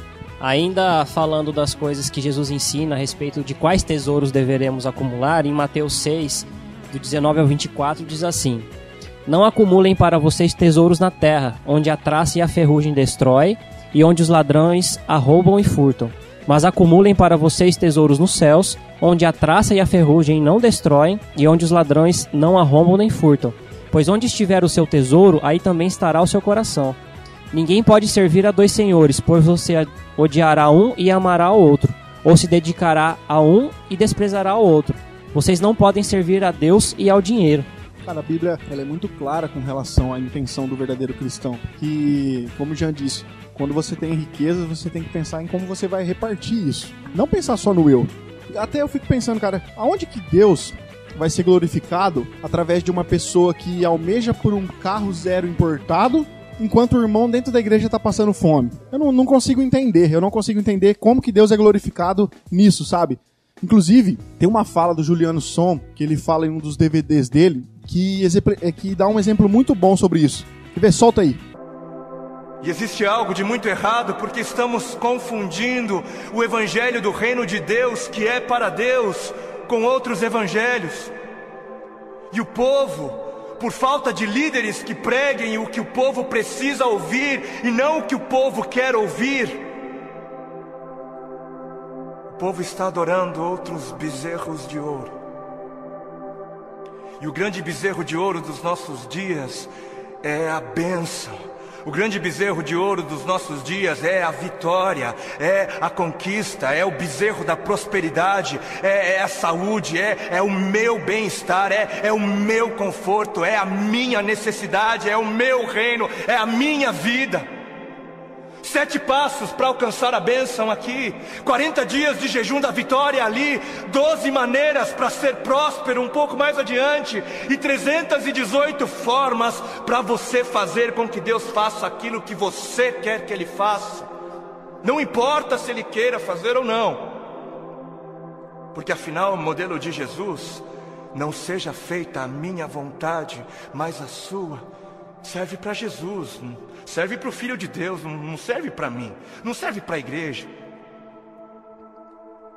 Quantos já foram a alguma campanha que dizia campanha do negue-se a si mesmo, campanha dos 3 passos para morrer, ou a campanha das 7 maneiras de amar ao seu próximo como a si mesmo, campanha de 40 dias de jejum para que eu possa carregar a minha cruz? Não? Nunca foi? Por que não? Ora, porque não é isso que é importante. Não é isso. Porque o importante é eu ter o carro do ano. Porque o importante é eu ser abençoado. O importante é eu mostrar o quão abençoado sou. Preciso mostrar. Eu preciso mostrar. Porque afinal de contas, se ando de carro importado, é porque Deus me deu, né? Deus me deu. Porque é muito óbvio que Deus está muito mais preocupado com o meu ego. Eu sou tão espiritual e abençoado que é muito óbvio para mim, e é muito óbvio só para mim, que Deus está mais preocupado em colocar dinheiro nas minhas mãos para que eu possa comprar coisas caras e tolas, do que está preocupado em colocar recursos sob os meus cuidados para que eu possa de alguma maneira aliviar a dor dos aflitos. Porque Deus é tão bom para mim, Deus é tão sábio, Ele é tão misericordioso, que Ele prefere que eu compre para mim o meu 100º par de sapatos. Ele prefere, Ele prefere que eu faça isso mais do que prefere que eu compre algumas marmitas para dar de comer às crianças de rua. Porque o importante é eu encher o meu celeiro até onde der. O importante é o meu reino, é a minha justiça. Eu trabalhei, eu suei. Não Não foi Deus quem me deu, não. Não foi Deus quem me abençoou, não. Foi eu quem ganhei. É justo. Eu trabalhei, é meu. Porque o importante é eu viver como se não houvesse morte. E Deus que me livre de pensar em morte. Coisa negativa não é de Deus. O importante é eu viver como se não houvesse morte, para que quando a minha hora chegar, eu venha morrer como alguém que nunca quis viver. Porque é o seguinte, cara, eu acho que as pessoas que estão mais preocupadas em riquezas dessa terra aqui, não são os verdadeiros cristãos, são os pagãos que se preocupam com isso, não são os crentes de verdade. Não, mas pera aí, Rafa, mas você não pode falar isso. Ah, não posso? Então lê aí, Jean, pra nós. Lá em Mateus 6, de 25 a 34, fala bem assim, no contexto inteiro, porque até agora nós aprendeu que nós não devemos catar simplesmente um versículo e isolar ele. Aprendemos que nós temos que pegar o contexto inteiro e ler. Portanto, lhes digo, não se preocupem com suas próprias vidas, quando ao que comer ou beber, nem com seus próprios corpos, quando ao se vestir. Não é a vida mais importante do que a comida e o corpo mais importante que a roupa. Observe as aves do céu, não semeiam nem colhem, nem armazenem em celeiros, contudo o Pai Celestial as alimentam. Não tem com vocês muito mais valor do que elas? Quem de vocês, por mais que se preocupe, pode acrescentar uma hora que seja a sua vida? Por que vocês se preocupam com roupas? Vejam como crescem os lírios do campo, eles não estão trabalhando nem tecem. Contudo os lhes digo, nem Salomão em todo o seu esplendor vestiu-se como eles. Se Deus veste assim a erva do campo que hoje existe, amanhã é lançada ao fogo, não vestirá muito mais a vocês, homens de pequena fé. Portanto não se preocupe dizendo o que vamos comer, o que vamos beber, o que vamos vestir. Pois os pagãos é quem corre atrás dessas coisas, mas o Pai Celestial sabe que vocês precisam dela. Vendo nesse contexto, podemos tirar algumas afirmações que, primeiro, como o André leu no versículo 24 anteriormente, não tem como servir a Deus e ao dinheiro ao mesmo tempo. Segundo, buscar o reino de Deus. O que é buscar o reino de Deus? É uma comunhão com Deus, fazer a sua obra. Terceiro, Deus vai cuidar de você no comer, no beber e no vestir. Não é no carro zero, não é na mansão, não é no melhor emprego, não é na melhor casa que você vai ter. Deus está falando das coisas básicas que o ser humano precisa. Do que é necessário, justamente. Do que é necessário. Mas o que o pessoal pega para falar nesse versículo, eles leem esse versículo dessa forma. Eu já vi diversas vezes. Falam assim, mas buscai primeiro o reino de Deus e a sua justiça, e todas as coisas vos serão acrescentadas. Ou seja, eles trocam esse pronome todas pelos as, justificando que o as que eles estão falando é o carro, casa, uma televisão boa, uma moto boa, uma saúde boa. Mas não, o todos está se referindo a alguma coisa, que se você ler o contexto do que ele está se referindo, você vai entender o que Jesus quis dizer. E entre o que Jesus quis dizer e o que está sendo pregado, eu prefiro Jesus do que o que está sendo pregado. Jesus ele adverte que a palavra de Deus, o Evangelho, o qual tem por objetivo nos dar vida, esse é o objetivo do Evangelho, só que Jesus adverte que ele pode ser sufocado até a morte pelas riquezas. Ele vai dizer assim lá em Lucas 8,14, que o Evangelho ele é como uma semente que cresce entre os espinhos, são as que ouviram e no decorrer dos dias foram sufocadas com riquezas da vida. Os seus frutos não chegam a amadurecer. Agora, os pregadores da prosperidade, cara, eles deveriam lembrar seus ouvintes de que existe um tipo aí de prosperidade financeira que pode sufocar esses caras até a morte. Agora me fala por que a gente iria querer encorajar as pessoas a buscar exatamente aquilo que Jesus adverte que pode deixar elas sem frutos. E depois a gente acha que esse pessoal é inocente, que tá fazendo isso daí sem nenhuma malícia, sem nenhuma maldade. Mas, pô, depois de a gente analisar tudo isso daqui, não tem como falar que os caras são inocentes, pô. Não são, cara, sabe por quê? Porque eles negam a suficiência da cruz, eles negam o sacrifício de Jesus. E aí eles ficam estabelecendo padrões totalmente esquisitos, sabe? Ao ponto de chegar a dizer, é o seguinte, aqui hoje no culto eu não aceito menos de R$30 nesse envelope. Aí eles falam que quanto maior for o sacrifício, maior a profecia, maior a bênção, a visão, a unção, como se Deus fosse um moleque que ficasse vendendo coisas por agrado, gente. A minha pergunta é, esses camaradas aí também vão lá e põem dinheiro no envelope pra dar pra algum lugar, pra alguma coisa assim? Ou não? Com certeza não. Na verdade eles saem com os envelopes lotados de grana no final do culto. Eu concordo com isso daí, e é até meio pesado isso daqui que eu vou falar agora, mas esse pessoal que prega essa teologia envolvendo dinheiro é como se estivesse induzindo os ouvintes a achar que Deus é uma prostituta. Ou seja, vocês depositam dinheiro aqui e Deus vai satisfazer o seu prazer. Por mais que seja forte isso daí, é o que está acontecendo. Na verdade, cara, às vezes eu penso que o que falta na maioria das pregações desses caras que pregam prosperidade é o fato de que o Novo Testamento dá muito mais ênfase na necessidade de sofrimento do que no conceito de prosperidade material. E isso ninguém prega. Voltar ao Antigo Testamento. Exatamente. Ó, João 15, 20. Jesus fala assim, ó: lembrai-vos da palavra que eu vos disse. Não é o servo maior do que o seu senhor. Se me perseguiram a mim, também perseguirão a vós outros. Se guardarem a minha palavra, também guardarão a vós. Paulo também nos faz lembrar, ele fez lembrar aos novos crentes em suas viagens missionárias que, através de muitas tribulações, o que nos importa mesmo é entrar no reino de Deus. Está escrito lá em Atos 14, 22. Ele diz também aos crentes em Roma que o sofrimento era uma parte necessária do caminho para a herança eterna. Ele fala assim, ó: o próprio Espírito testifica com o nosso Espírito que somos filhos de Deus. Ora, se somos filhos, somos também herdeiros. Herdeiros de Deus e co-herdeiros com Cristo. Se com ele sofremos, também com ele seremos glorificados. Porque para mim tenho por certo que os sofrimentos do tempo presente não podem ser comparados com a glória que há de ser revelada em nós. Romanos 8, de 16 a 18. Os pregadores da prosperidade, eles deviam incluir nas mensagens dele esse ensino significativo sobre o que Jesus e os apóstolos disseram a respeito dessa necessidade de sofrimento. Porque eles só pregam bênçãos e vitórias.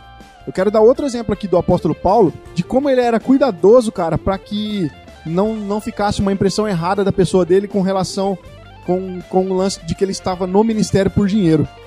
Porque ele diz aos ministros das palavras que tem o direito de viver do ministério. Mas então, para mostrar o perigo que há nisso, ele se recusa a usar esse direito. Vamos ler lá 1 Coríntios 9, de 9 a 12. Está escrito assim, ó: na lei de Moisés está escrito: não atarás a boca do boi quando pisa o trigo. Certo que é por nós que está escrito: pois o que lavra, cumpre fazê-lo com esperança. O que pisa o trigo, faça-o na esperança de receber a parte que lhe é devida. Se nós vos semeamos as coisas espirituais, será muito recolhermos de vós bem materiais? Se outros participam desse direito sobre vós, não temos nós em maior medida? Entretanto, não usamos esse direito. Antes, suportamos tudo para criarmos qualquer obstáculo ao Evangelho de Cristo. Ou seja, ele renunciou a um direito legítimo justamente para não dar a impressão de que o dinheiro era a motivação do ministério dele. Ele fala também lá em 1 Tessalonicenses 2,5: nunca usamos de linguagem de bajulação, como sabeis, nem de intuitos gananciosos. Disto, Deus é testemunha. A gente vê que ele preferia trabalhar com suas mãos ao invés de dar a impressão de que ele estava comerciando o evangelho. Ele vai falar lá em Atos 20, de 33 a 35. De ninguém cobicei prata, nem ouro, nem vestes. Vós mesmos sabeis que estas mãos serviram para o que me era necessário a mim e aos que estavam comigo. Tenho-vos mostrado em tudo que, trabalhando assim, é mister socorrer aos necessitados e recordar as palavras do próprio Senhor Jesus. Mais bem-aventurado dar do que receber. A gente vê aqui que Paulo, cara, ele sabia que havia comerciantes da palavra de Deus, que pensavam que a piedade poderia ser fonte de lucro. A gente vai ver isso lá em 1 Timóteo 6, de 5 a 6. Só que Paulo, ele se recusava a fazer parte disso daí. Ele fala também em 2 Coríntios 2,17, ó: nós não estamos, como tantos outros, comerciando a palavra de Deus. Antes, em Cristo é que falamos na presença de Deus, com sinceridade e da parte do próprio Deus. Ou seja, muitos pregadores hoje aí que a gente vê da prosperidade, eles não apenas dão a impressão de que estão comerciando, como eles estão, na verdade, comerciando. E aí a gente vai ver que Paulo fazia exatamente o oposto no ministério dele. E outra, ainda Jesus, para combater essa loucura de ganância, essa insensatez de pessoas querendo e desejando os bens materiais, essa cobiça pelo dinheiro, ele conta uma parábola do rico insensato lá em Lucas 12. Eu vou ler do verso 13 ao 21. Alguém da multidão lhe disse: mestre, dize ao meu irmão que divida a herança comigo. Respondeu Jesus: homem, quem me designou juiz ou árbitro entre vocês? Então lhes disse: cuidado, fiquem de sobreaviso contra todo tipo de ganância. A vida de um homem não consiste na quantidade dos seus bens. Então lhes contou essa parábola: a terra de certo homem rico produziu muito. Ele pensou consigo mesmo: o que vou fazer? não tem onde armazenar minha colheita. Então disse, já sei o que vou fazer. Vou derrubar os meus celeiros e construir outros maiores. E ali guardarei toda a minha safra e todos os meus bens. E direi a mim mesmo, você tem grande quantidade de bens, armazenados para muitos anos. Descanse, coma, beba e alegre-se. Contudo, Deus lhe disse, insensato, essa mesma noite a sua vida será exigida. Então quem ficará com o que você preparou? Assim acontece com quem guarda para si riquezas, mas não é rico para com Deus. Ali no versículo 15, Jesus está dizendo assim, que a vida de ninguém, nenhum homem, consiste na quantidade de seus bens. E simplesmente esses caras vêm e pregam pra gente que quanto mais a gente tiver, quanto mais a gente possuir, Deus está com a gente.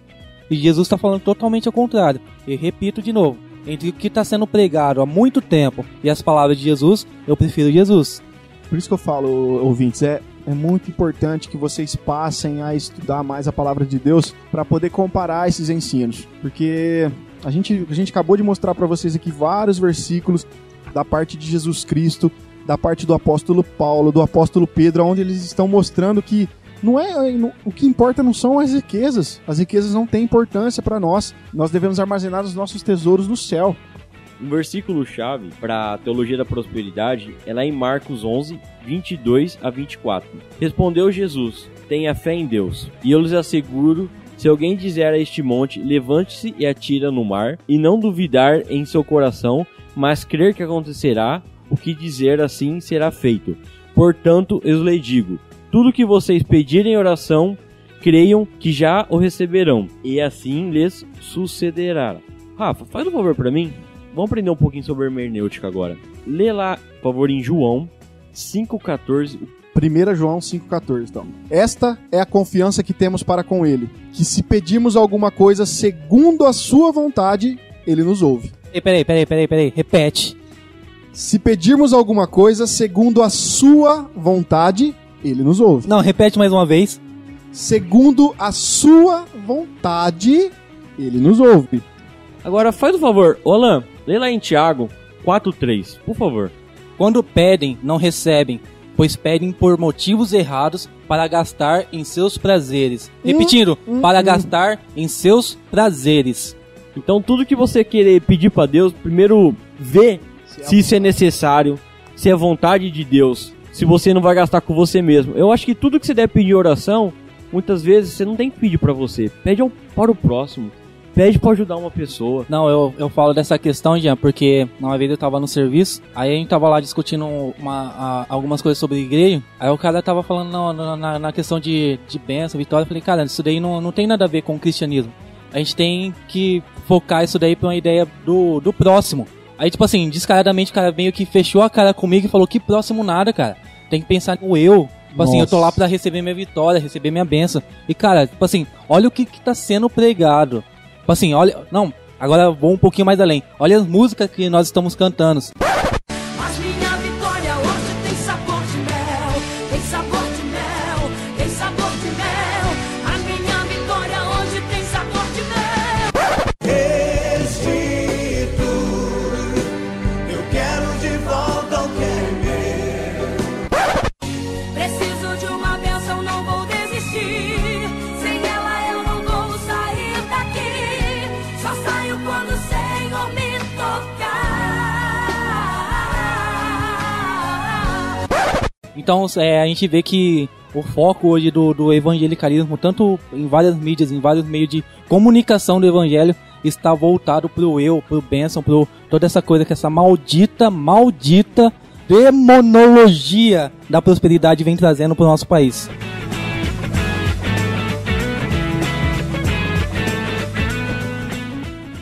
Nesse momento o Senhor mexesse no coração deles para todos entregarem uma semente. Seus filhos que acreditarem na oração deste profeta neste momento e tiverem coragem de pegar dinheiro, cheque, cartão de crédito, os que tiverem coragem de pegar suas joias. E eu convido esta igreja que está aqui me ouvindo agora, Senhor, a ofertar, porque esta oferta vai abrir a porta do milagre sobre a vida deles. Mentiroso!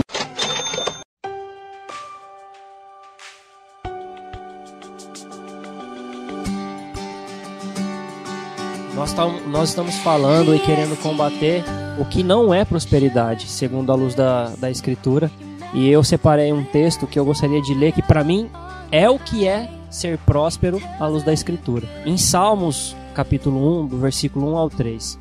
Como é feliz aquele que não segue o conselho dos ímpios, não imita a conduta dos pecadores, nem se assenta na roda dos zombadores. Ao contrário, sua satisfação está na lei do Senhor, e nessa lei medita dia e noite. Ele é como árvore plantada à beira de águas correntes, dá fruto no tempo certo e suas folhas não murcham. Tudo que ele faz prosperará. Para mim, não é o que a gente recolhe, o que a gente ajunta que nos torna próspero. Para mim, é tudo o que a gente pode fazer acerca das coisas do reino de Deus. As pessoas buscando o que é ser próspero à luz das Escrituras, o que realmente a Bíblia ensina, a gente vai poder fazer coisas e ser abençoado para fazer e desempenhar coisas, e às vezes até tendo que sacrificar uma prosperidade financeira para ajudar nossos irmãos, para ajudar a nossa congregação, para podermos fazer e abençoar os nossos semelhantes que estão conosco, não tirar deles, não roubar as velhinhas e os órfãos, os leigos e os ignorantes, pelo contrário, às vezes dá do que é nosso, e a gente vai fazer isso e Deus vai abençoar, e nisso a gente vai prosperar. Mas esse ponto você falou assim, de dar o que é nosso é terrível, cara. Ninguém desses caras, dessas igrejas, desses líderes, prega esse negócio de repartir. Repartir nesse contexto não existe. Essa questão de eu vou repartir aquilo que eu tenho. Hoje eu tenho um carro aqui, uma caminhonete, ou seja, qual carro for, eu vou lá buscar um irmãozinho que tá de a pé. Isso daí são poucas igrejas que fazem isso, que tem essa visão do próximo, que tem o próximo como o próximo que a Bíblia fala. Muito, aquele que a gente deve amar, né? Aquele que a gente como deve nós amar. mesmos. Como nós viu até agora, Deus sempre cuida do seu filho. Ele nunca vai desamparar. E eu posso ler lá em Salmos 37, 25. Já fui jovem e agora sou velho, mas nunca vi um justo desamparado, nem seus filhos mendigando o pão. Deus nunca vai deixar um filho passando necessidade. Muitas vezes ele não vai ter as melhores condições de vida. Ele não vai ter o que a sociedade hoje insiste que nós devemos ter. É uma mansão, é ser dono de empresa, é ser rico, é ter dinheiro para esbanjar. Isso Deus não promete. Deus simplesmente promete cuidar dos seus filhos. O que é cuidar? Dar o que são necessários para ele. Na verdade, quem mais tem, a responsabilidade dele é maior ainda. Porque quanto mais você tem, a sua responsabilidade de repartir é ainda maior, cara. As pessoas que almejam realmente, as pessoas que geralmente almejam a prosperidade, elas realmente não pensam no repartir, como o Alan falou. Elas pensam no eu, porque elas pensam que quanto mais elas acumularem, mais bem vistas elas vão ser, mais elas exalarão santidade. Ou seja, eu tô com bastante dinheiro, quer dizer que é Deus que está fazendo isso e eu estou fazendo tudo certo. A santidade passou a ser medida com extrato bancário, então. A santidade passou a ser medida com extrato bancário. Já vi muita gente falando, aquele cara lá, Deus é na vida dele, porque ele tem uma caminhonete. Aquele cara é assim, porque ele tem isso, ele tem aquilo, e Deus está com ele. E o irmãozinho ali, coitado, tá em pecado, porque anda de bicicleta, tadinho. Porque anda de bicicleta. Então, galera, caminhando pro final desse podcast, acho que agora foi muito furo no bote aqui, né? Vamos lá, eu vou falar pra vocês 5 passos para saber se seu pastor tem o pé no movimento da prosperidade. Olha lá, vai lá. Primeiro passo, barganhar com Deus. Você dá algo para Deus e Ele te dá de volta. Oferta de sacrifício. Tem que plantar para colher. Para Deus te abençoar, você tem que dar, semear e dar o passo da fé. Segundo passo, a ganância como virtude. Começa a pregar como ser próspero e nunca fala de ajuda ao próximo. Terceiro passo, obscuridade da interpretação bíblica. Como eles não têm base bíblica reais, eles usam o ocultismo da hermenêutica. Muita linguagem figurada, não lê o contexto e ainda por cima pula versículo. Quarto passo, usa o orgulho como isca. Usa versículos chaves na ponta do anzol. Exemplo, você nasceu para ser empresário e não empregado. Quinto passo, fala pouco de Cristo e sua graça. Não fala do plano da salvação, não explica a cruz. Todo fim de pregação termina na bênção financeira. O que você tem que fazer para receber? Fica usando o termo judaizantes e só prega o Antigo Testamento. Então, galera, se seu pastor se encaixa nesse espaço aqui, me desculpa falar, mas ele está no movimento da prosperidade. Sabendo desses passos de como identificar aí um pastor que está com o pé nesse mundinho aí, eu separei alguns versículos bíblicos, alguns trechos que falam e nos dão um alerta para que a gente rejeite esses falsos mestres e rejeite um falso evangelho. E eu gostaria de compartilhar com vocês. Em Gálatas 1, de 6 a 9. Admiro de que vocês estejam abandonando tão rapidamente aquele que os chamou pela graça de Cristo para seguirem outro evangelho, que na realidade não é o evangelho. O que ocorre é que algumas pessoas o estão perturbando, querendo perverter o evangelho de Cristo. Mas ainda que nós ou um anjo dos céus pregue um evangelho diferente daquele que pregamos a vocês, que seja amaldiçoado. Como já dissemos, agora repito, se alguém anuncia a vocês um evangelho diferente daquele que já receberam, que seja amaldiçoado. E queria também compartilhar um trecho de Apocalipse 2, do 20 ao 23. No entanto, contra você tenho isto, você tolera Jezabel, aquela mulher que se diz profetiza. Com seus ensinos, ela induz os meus servos à imoralidade sexual e a comerem alimentos sacrificados aos ídolos. Dê-lhe tempo para que se arrependesse da sua imoralidade sexual, mas ela não quer se arrepender. Por isso, vou fazê-la adoecer e trarei grande sofrimento aos que cometem adultério com ela, a não ser que se arrependam das obras que ela pratica. Matarei os filhos dessa mulher. Então todas as igrejas saberão que eu sou aquele que sonda mentes e corações, e retribuirei a cada um de vocês de acordo com as suas obras. Em Mateus do 23, do 13 ao 32, Jesus ele fala muito para os mestres da lei e os fariseus, esses falsos mestres que ensinam essas perversidades. Ai de vocês, mestres da lei e fariseus hipócritas, vocês fecham o reino dos céus diante dos homens, vocês mesmos não entram, nem deixam entrar aqueles que gostariam de fazê-lo. Ai de vocês, mestres da lei e fariseus hipócritas, vocês devoram as casas das viúvas e para disfarçar, fazem longas orações, por isso serão castigados mais severamente. Ai de vocês, porque percorrem a terra e mar para fazer um convertido, e quando conseguem, vocês o tornam 2 vezes mais filho do inferno do que vocês. Ai de vocês, mestres da lei e fariseus hipócritas, vocês limpam o exterior do copo e do prato, mas por dentro eles estão cheios de ganância e cobiça. Ai de vocês, vocês são como sepulcros caiados, bonitos por fora, mas por dentro estão cheios de ossos e todo tipo de imundícia. Assim são vocês, por fora parecem justos ao povo, mas por dentro estão cheios de hipocrisia e maldade.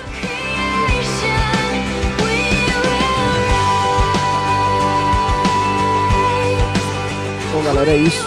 A gente falou bastante sobre como a teologia da prosperidade trouxe vários danos para a Igreja de Cristo e como a Bíblia ela acaba refutando muito dessas ideias quando a Bíblia é interpretada de forma correta. Eu só queria fazer um último adendo que a gente precisa também aqui pensar um pouco na história da igreja. Por isso que é importante você conhecer a história da igreja, porque pense nos apóstolos, pense nos pais da igreja, nos mártires que houve no tempo da Reforma. Será que eles estavam preocupados com riqueza, gente? Cara, o único interesse deles era levar o verdadeiro evangelho para frente a custo de sangue, se fosse preciso. E a história e a tradição, ela vai falar como muitos deles acabaram. A gente vê que a preocupação da igreja primitiva não era essa que a gente vê hoje. Então, que com a graça de Deus, que o Senhor nos ajude a combater esse evangelho sem vergonha que tem sido pregado nas igrejas que aderiram a esse movimento da prosperidade. E você que ouviu, que foi esclarecido aqui à luz da Bíblia, se você está num contexto desse, pense bem se esse é um local correto para você estar congregando, porque a única coisa que o Evangelho nos oferece é a salvação, porque nós somos pecadores e precisamos de salvação. As outras coisas são somente detalhes que Deus dá, como eu não vou repetir tudo aqui de novo, nós já explanamos qual é a prosperidade que nós temos, qual é a prosperidade à luz da Bíblia. Então, se você vive num contexto onde tudo que a gente falou aqui à luz da Bíblia está de forma equivocada na sua igreja, olha, eu acho que você deveria procurar uma igreja mais séria, porque você acaba sendo prejudicado no seu crescimento espiritual por outras pessoas que não estão nem aí para você, não estão nem aí para sua vida espiritual com Deus, não estão nem aí para a questão de se você está aprendendo da palavra ou não, eles só querem o seu dinheiro. Então saia desse movimento, saia dessa igreja, procure uma igreja que prega a palavra de Deus da forma como ela é, onde a salvação é pregada, onde a santificação ela é ensinada, onde a justificação ela é ensinada, onde você aprende o que realmente é ser um verdadeiro cristão. É isso aí, pessoal. Muito obrigado por ter ficado conosco até agora. Eu espero que vocês tenham realmente sido edificados, tenham aprendido muito E, novamente, eu enfatizo aqui, se você discorda de alguma coisa, se você concorda, os comentários estão aqui embaixo. Vem aqui no site, comente, dê a sua opinião, vai ser um prazer pra gente poder trocar essa ideia com você, ok? Meu nome é Rafael Pavanello e sim, eu sou próspero porque eu tenho salvação em Jesus Cristo. Meu nome é André Lourenço e ajuntem riquezas no céu, onde a traça e a ferrugem não pode destruí-las e os ladrões não podem arrombar e roubá-las. Meu nome é Jean Lobato e Deus é bom e Ele sempre vai cuidar dos seus filhos. E eu sou Alan Almeida e termino lendo Provérbios 30, versículo 8. Mantém longe de mim a falsidade e a mentira. Não me des nem a pobreza nem a riqueza. Dê-me apenas o alimento necessário. Senão, tendo demais, eu te negaria e te deixaria. E diria, quem é o Senhor? Se eu ficasse pobre, poderia vir a roubar, desonrando assim o seu nome. Que Deus tenha piedade de sua alma, ó pregador da prosperidade. Amém. Amém. Amém.